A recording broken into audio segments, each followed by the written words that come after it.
Hello and welcome everyone. Today we are going to talk about UPHESC advertisement number 51, syllabus and background of American literature unit.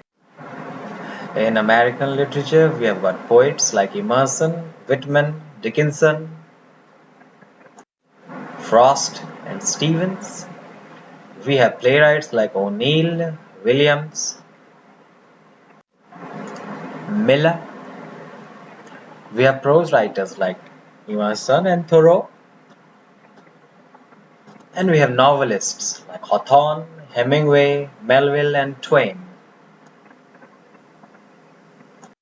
Before we go into the details of these writers and poets prescribed, let's look into the background of American literature a little.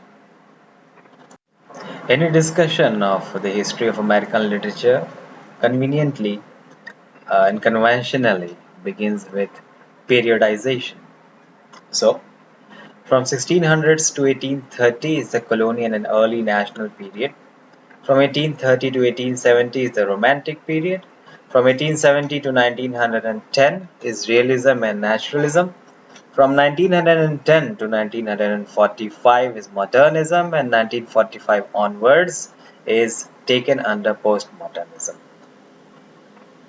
In the beginning, there was the settlement.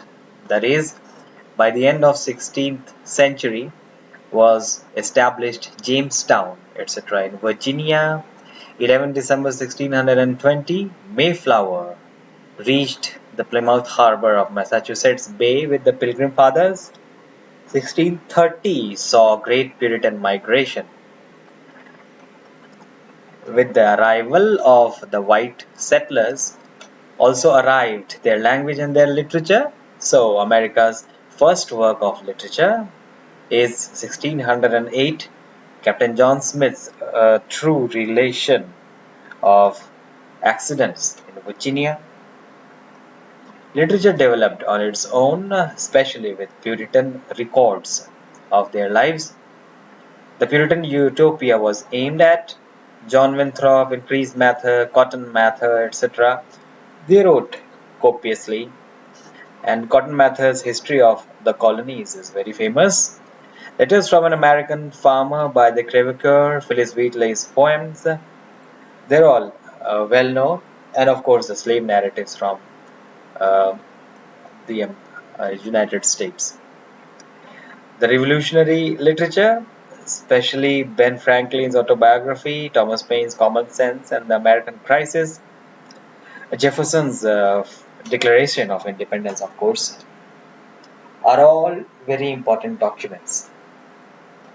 The American novel in its earnest began in the beginning of the 19th century with Washington Irving, James Fenimore Cooper, William Cullen Bryant, etc. What they wanted was to produce national literature, to break away, especially after 1812, to break away from the colonial uh, legacy. In 1832, Edgar Allan Poe started writing his short stories. The New England Brahmins, Harvard and Cambridge, Massachusetts persons like James Russell Lowell, Henry Wadsworth Longfellow, and Oliver Wendell Holmes Sr. were writing too. In 1836, Emerson's Nature was published. It influenced Transcendentalism in a big way.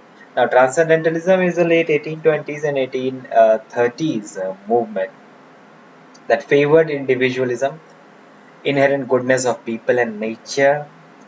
Society was not very much favored as it was seen as a corrupting influence. It favored self-reliance, divine experience in everyday experiences, and emphasized subjective intuition over objective empiricism. The streams of romanticism, skepticism, idealism of Kant, and Upanishads all went into the making of it. On 8 September 1836, the Transcendental Club was established in Cambridge, Massachusetts, and the members were George Putnam, Emerson, Thoreau, Margaret Fuller, etc. From 1840 onwards, its journal The Dial was published. Nathaniel Hawthorne satirizes the Transcendentals in his 1852 Blissdale romance. Poe called Transcendentalists Frogpondians in his story Never Bet the Devil Your Head. 1852 must be mentioned here for Harriet Beecher Stowe's Uncle Tom's Cabin, abolitionist anti-slavery novel.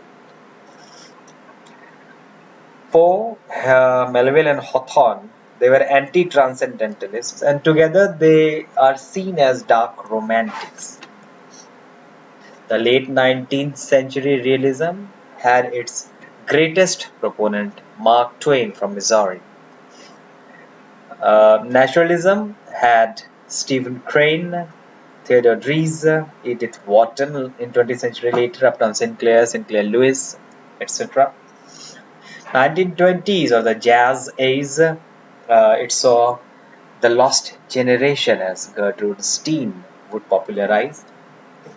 Hemingway, F. Scott Fitzgerald, they all went to Paris, and around 1920s they gathered there in a way that gave a kind of pattern, a pattern of people who led a kind of life uh, in search of ideals, finally finding none in the reality that they embedded and existed in.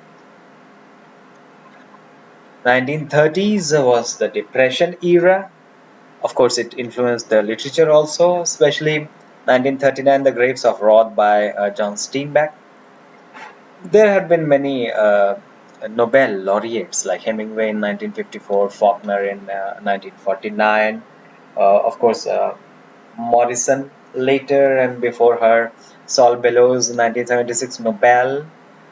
There have been many Nobel laureates from the United States of America and many great novels, but we're going to talk about individual writers and novels later. So this is all in the present presentation. Thank you. Thank you, everyone.